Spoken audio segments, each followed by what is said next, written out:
నమస్తే, welcome to Suman TV. నేను విష్ణు. ప్రస్తుతం మనతో పాటు certified wealth manager Revanth Chalamala ఉన్నారు. వారితో మాట్లాడదాం. నమస్తే రేవంత్. నమస్తే అండి. రేవంత్, నాకు నేను ఒక కాల్ వచ్చింది. మీ నెంబర్ ఏమో అని చెప్పి నా నెంబర్ కాల్ చేశారు. ఒక అతను ప్రకాశం డిస్ట్రిక్ట్ నుంచి కాల్ చేశాడు. ఒక యాప్లో డబ్బులు ఇన్వెస్ట్ చేశాడంట, మ్యూచువల్ ఫండ్స్. ఇప్పుడు అమౌంట్ చూపించట్లేదంట. సో నేను రేవంత్ గారితో మాట్లాడాలంటే సరే ఇంకా మీ నెంబర్ అతనికి ఫార్వర్డ్ చేశాను. సో అయితే మొత్తంగా ఈ మధ్య యాప్స్కి సంబంధించిన స్కామ్లు అంటూ గందరగోళాలు జరుగుతున్నాయి కదా. ఈ మధ్య గ్రో యాప్కి సంబంధించి కూడా చాలా పెద్ద డిస్కషన్స్లోకి వచ్చింది కదా. సో చాలా యాప్స్ ఉన్నాయి. గ్రో యాప్ అని, ఈటీ మనీ యాప్ అని, తర్వాత ఈ పేటిఎం అని, రకరకాల యాప్స్, అదే టెక్నాలజీ బేస్డ్ ఏవైతే ఉన్నాయి యాప్స్, అంటే వీటిల్లో ఇన్వెస్ట్ చేస్తే రాత్రికి ఏదన్నా ఆ యాప్కి సంబంధించి ఏదైనా బ్యాడ్ న్యూస్ వచ్చి ఏదైనా బ్యాంక్ క్రప్ట్ లాంటిది ఇంకేదన్నా జరిగితే ఏం పరిస్థితి అసలు? సో ఈ క్వశ్చన్ నన్ను కూడా చాలా మంది అడిగారు. నా దగ్గరకు వచ్చిన మోస్ట్ కామన్ క్వశ్చన్ ఇది. అసలు ఏ యాప్ అయితే మంచిది, ఎందులో పెట్టాలి? ఇది కామన్గా వస్తున్న క్వశ్చన్. నాకు కామెంట్స్లో కూడా గమనించాను దాన్ని. Nice question. సో బేసిక్గా మీరు గ్రో వాడండి, ఈటీ మనీ వాడండి, coin zero the company coin వాడండి, ఏదన్నా వాడండి. వాటి వేటికి మీ పెట్టుబడితో సంబంధం లేదు. ఓకే, ఇప్పుడు మీరు ఫోన్పే, గూగుల్ పే వాడుతున్నారా యూపీఐ కోసం? ఓకే, ఇప్పుడు మీరు డబ్బులు ట్రాన్స్ఫర్ చేయాలని అంటే అది మీ బ్యాంక్ అకౌంట్ నుంచి అవతల బ్యాంక్ అకౌంట్కి వెళ్తుందా, లేకపోతే ఈ మీ ఫోన్పే నుంచి ఫోన్పేకి వెళ్తుందా? బ్యాంక్ టు బ్యాంక్ కదా. బ్యాంక్ టు బ్యాంక్ ట్రాన్సాక్షన్ అంతే కదా. ఈ ఫోన్పే కావచ్చు, గూగుల్ పే కావచ్చు, పేటిఎం, XYZ, ఏ యూపీఐ పేమెంట్ ఏదన్నా కానీ, యాప్ ఏదైనా కానివ్వండి, అవి జస్ట్ ఒక ఇంటర్ఫేస్ మాత్రమే. ఓకే, ఇంటర్ఫేస్లో గ్లిచెస్ ఉండొచ్చేమో కానీ డబ్బులు ట్రాన్స్ఫర్ అయ్యే దాంట్లో గ్లిచెస్ ఉండవు. అయితే ట్రాన్సాక్షన్ ఫెయిల్ మీ అకౌంట్లో ఉంటాయి, లేదా మీరు ఏ సోర్స్ అకౌంట్కి అయితే ట్రాన్స్ఫర్ చేస్తున్నారో ఆ అకౌంట్కి వెళ్ళిపోతాయి. అంతే కదా. ఇన్ బిట్వీన్ ఈ ఫోన్పే కానీ జీపే కానీ చేసేది ఏం లేదు. అయితే మీరు తప్పు కొడితే తప్ప. అంతే కదా. అలానే గ్రో కానీ, ఈటీ మనీ కానీ, XYZ ఏ యాప్ అయినా కానీ వాళ్ళు చేసేది ఏమీ లేదు. అవి ఒక జస్ట్ డిజిటల్ ప్రెజెన్స్ మాత్రమే. మీకు ఆ మ్యూచువల్ ఫండ్స్ అన్ని చూపించడానికి, వాటి యొక్క రేటింగ్స్ చూపించడానికి, వాటిలో ఉన్న ఫ్యాక్ట్ షీట్స్ చూపించడానికి, మీరు కొనడానికి, అమ్మటానికి. సో మీరు ₹1 కొన్న తర్వాత ఆ డబ్బులు అనేవి త్రూ BSEO, NSEO క్లియరెన్స్ చేసుకొని డైరెక్ట్గా ఏఎంసీకి వెళ్ళిపోతాయి. మధ్యలో ఏ గ్రోకో, ఈటీ మనీకో పోవు. మధ్యలో వీళ్ళ అకౌంట్స్కి డబ్బులు ట్రాన్స్ఫర్ కావు.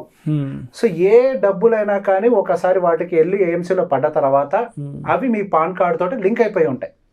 సో అనుకుంటాం ఇప్పుడు నేను గ్రో నుంచి కొన్నా, గ్రో నుంచి అమ్మాలా అని. గ్రో మూతపడిపోయినా, ఈటీ మనీ మూతపడిపోయినా, లేదా నేను ఇచ్చే నా యాప్స్ ఉంటాయి నా కస్టమర్స్, అది మూతపడిపోయినా దేనికి సంబంధం లేదు. ఓకే, ఎందుకు? ఇక్కడ మీ ఇన్వెస్ట్మెంట్స్ అని దేనితో లింక్ అయి ఉంటాయని అంటే మీ పాన్ కార్డ్ తోటి లింక్ అయి ఉంటాయి. మీరు వెరిఫికేషన్ చేసేటప్పుడు Aadhaar based verification, KYC, pan based verification చేసుకుంటారు. అది కేవైసీ అయితేనే అసలు మీకు మ్యూచువల్ ఫండ్ అకౌంట్ ఓపెన్ అవుతుంది. ఓకే, సో బేసిక్ ఇక్కడ ప్రాసెస్ ఎలా ఉంటుంది అని అంటే మనకి 2 రిజిస్ట్రార్లు ఉంటాయి. ఒకటి క్యామ్స్, ఇంకొకటి కార్వి, కేఫిన్టెక్ అంటాం. ఇందులో ఒక 20 EMCలు ఉంటాయి, ఇందులో ఒక 20 EMCలు ఉంటాయి. సో మనం జరిపేటువంటి ట్రాన్సాక్షన్స్ అన్ని ఈ రిజిస్ట్రార్స్ దగ్గర రిజిస్టర్ అయి ఉంటాయి. ఏమేమి కొన్నాం, ఏమేమి అమ్మాం అనేది. సో బేసిక్గా ఈ రెండింటికి కలిపి మనకు ఒక యాప్ ఉంది, MF Central అని. అదే వెబ్సైట్ అయితే mfcentral.com అని.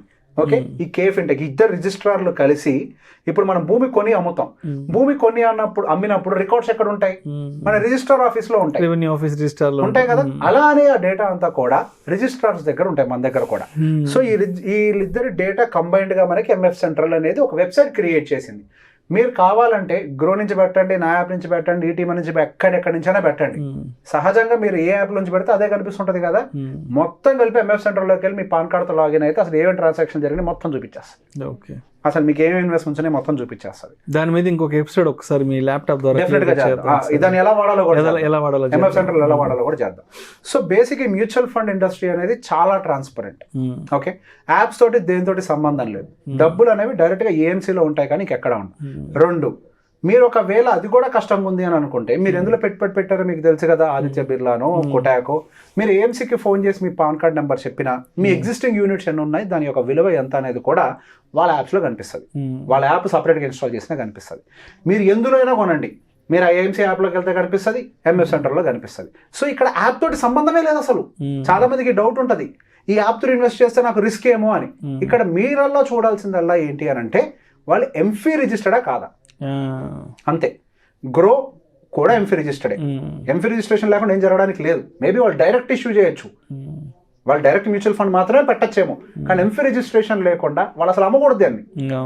ఏ ఒక్కళ్ళైనా సరే ఎంఫీ రిజిస్ట్రేషన్ లేని బిజినెస్ చేయరు. సో ఎంఫీ రిజిస్టర్డా కాదా ఇది ఒక్కటే మాత్రమే మీరు చెక్ చేయాలి. వాళ్ళు ఎంఫీ వెబ్సైట్లోకి వెళ్తే ఆ ఏఆర్ఎన్ నెంబర్ ఎంటర్ చేస్తే వాళ్ళ రిజిస్ట్రేషన్ డీటెయిల్స్, వాళ్ళ మీద ఏమన్నా సస్పెన్షన్లు ఉన్నాయి అవన్నీ కూడా కనిపిస్తాయి.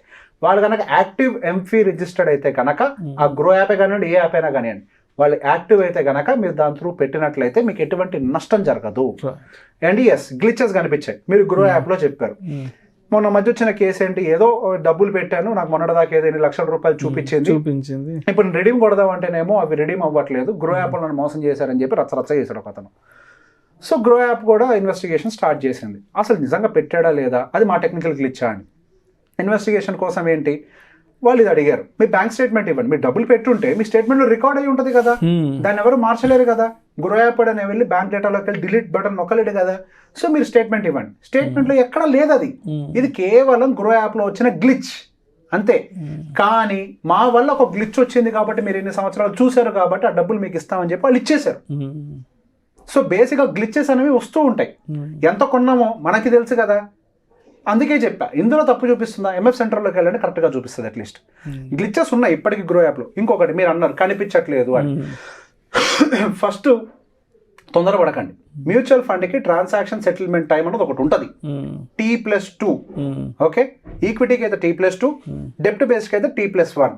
T అని అంటే ట్రాన్సాక్షన్ డే.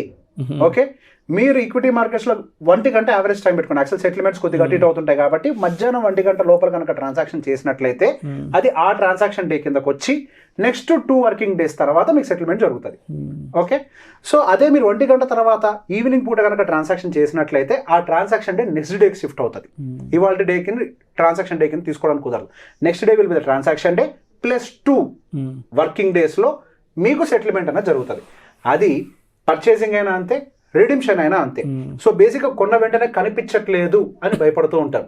ఆ తర్వాత మీరు కొన్న తర్వాత మేబీ వరుసగా ఒక 3 రోజులు మార్కెట్ హాలిడే వచ్చింది అనుకోండి, మీకు కనిపించడానికి 5 రోజులు పట్టొచ్చు. నేను ఏం చెప్పా, T+2 వర్కింగ్ డేస్ అయి ఉండాలి. అది T+2 డేస్ కాదు, ఆ వర్కింగ్ డేస్ లో మీకు సెటిల్మెంట్ జరుగుతుంది. సమ్ టైమ్స్ 5 డేస్ కూడా పడుతుంది హాలిడేస్ వల్ల. సో కంగారు పడాల్సింది ఏం లేదు. అండ్ మీకు పర్చేస్ జరిగిన తర్వాత నెక్స్ట్ వర్కింగ్ డే, మీకు ఆ ట్రాన్సాక్షన్ పూర్తయిన తర్వాత వర్కింగ్ డే రోజు ఏఎంసీ నుంచి మెయిల్ కూడా వస్తుంది, మీరు పలానా పర్చేస్ చేశారు అని. మీకు యాప్లో కనిపినంత మాత్రం భయపడాల్సిన అవసరం లేదు. కొంచెం లేట్గా అయినా కనిపిస్తుంది, టెక్నికల్ గ్లిచ్ ఉన్న కంగారు పడిన అవసరం లేదు. ఏఎంసీ కన్ఫర్మేషన్ ఇచ్చింది కదా. మీరు కొన్నదేంటి, గ్రో కొన్నారా? కాదు కదా. మీరు కొన్నదేంటి, ఎస్బీఐ రిలేటెడ్ ఏదో ఒక ఫండ్. ఎస్బీఐ నుంచి కన్ఫర్మేషన్ వచ్చిన తర్వాత గ్రోలో కనిపించలేదు అంటే కంగారు ఎందుకు మనకి? సో బేసిక్ ఇట్లాంటి కొన్ని technical glitches here and there వస్తూ పోతూ ఉంటాయి. అండ్ మరో సెటిల్మెంట్ టైం అనేది ఒకటి ఉంటుంది. ఇవన్నీ దాటుకుంటూ పోతే మ్యూచువల్ ఫండ్ ఏం కాదు. ఇక్కడ ఒకటే గుర్తుపెట్టుకోండి, భూమిని కబ్జా చేయొచ్చు, చాలా సహజం. బంగారాన్ని దొంగతనం చేయొచ్చు, చాలా సహజం. మన ఎఫ్డీ వేసిన తర్వాత బ్యాంకు దివాలా తీయొచ్చు, చాలా సహజం. మ్యూచువల్ ఫండ్లో రూపాయి పెట్టిన తర్వాత నా దాంట్లో యూనిట్స్ మాయమయ్యాయి అనే ఒక జెన్యూన్ కంప్లైంట్ నాకు చూపించండి. రైట్, అది అసంభవం. ఇక్కడ దొంగతనం ఇప్పటిదాకా జరగంది, జరుగుద్దా అంటే టెక్నాలజీ ఎడమరుద్దో నాకు తెలియదు, కానీ ఇప్పటికైతే దొంగతనం జరగంది ఏదైనా ఉంది అని అంటే అది మ్యూచువల్ ఫండ్ యూనిటే. ప్రేక్షకులకు మనవి, మీకు కూడా మీ ఇన్వెస్ట్మెంట్స్కి సంబంధించి, పొదుపుకు సంబంధించో లేకపోతే సేవింగ్స్కి సంబంధించి ఏదైనా సరే మీ ఫైనాన్షియల్ మార్కెట్స్కి సంబంధించి మీకు ఏదైనా డౌట్స్ ఉంటే ఈ కింద స్క్రోల్ అవుతున్న నెంబర్కి మీరు తెలుగులో క్లియర్గా టైప్ చేసి మీ సందేహాన్ని కనుక మీరు టైప్ చేసి కింద నెంబర్కి వాట్సాప్ కనుక పంపిస్తే మీ ప్రశ్నలకు మేము వీడియోస్ ద్వారా సమాధానాలు మీకు అందజేస్తాము. దయచేసి ప్రేక్షకులు గమనించగలరు. రైట్ రేవంత్, మీరు కూడా ఒక్కసారి ప్రేక్షకులతో మాట్లాడచ్చు. సో సార్ చెప్పినట్టుగా మాకు ప్రతిరోజు దాదాపుగా యావరేజ్గా 30 to 50 కాల్స్ వస్తూ ఉంటాయి. ప్రతిరోజు అంతమందితో యావరేజ్గా ఒక్కొక్క డౌట్ అరగంట సేపు మినిమం ఎక్స్ప్లెనేషన్ ఉంటుంది వాళ్ళ కండిషన్కు తగ్గట్టుగా. అంతసేపు మాట్లాడుతూ ఉంటే నాకు 24 గంటల సమయం కూడా సరిపోదు. మీ ఉద్యోగం మీరు చేసుకోవాలి, మా సంపాదన మనం కూడా చూసుకోవాలి కాబట్టి మా పనులు మాకుంటూ ఉంటాయి. సో అది ప్రాక్టికల్ గా సాధ్యమయ్యేది కాదు. సో చాలా మంది ఫీల్ అవుతున్నారు మా డౌట్ క్లారిఫై అవ్వట్లేదు అని. సో మీ డౌట్స్ ని ఏదైనా ఉంటే మీరు పెట్టండి, అది కొంచెం జెన్యూన్ డౌట్ ఎక్స్ప్లెయిన్ చేసే ఇది ఉంది అని పొటెన్షియాలిటీ ఉంటే నేను డెఫినెట్ గా దాన్ని ఇట్లా ఒక వీడియో రూపంలో నేను ఎక్స్ప్లెనేషన్ ఇచ్చి డౌట్స్ క్లియర్ చేసే ప్రయత్నం అయితే చేస్తాం. Right, thank you so much. Thank you అండి.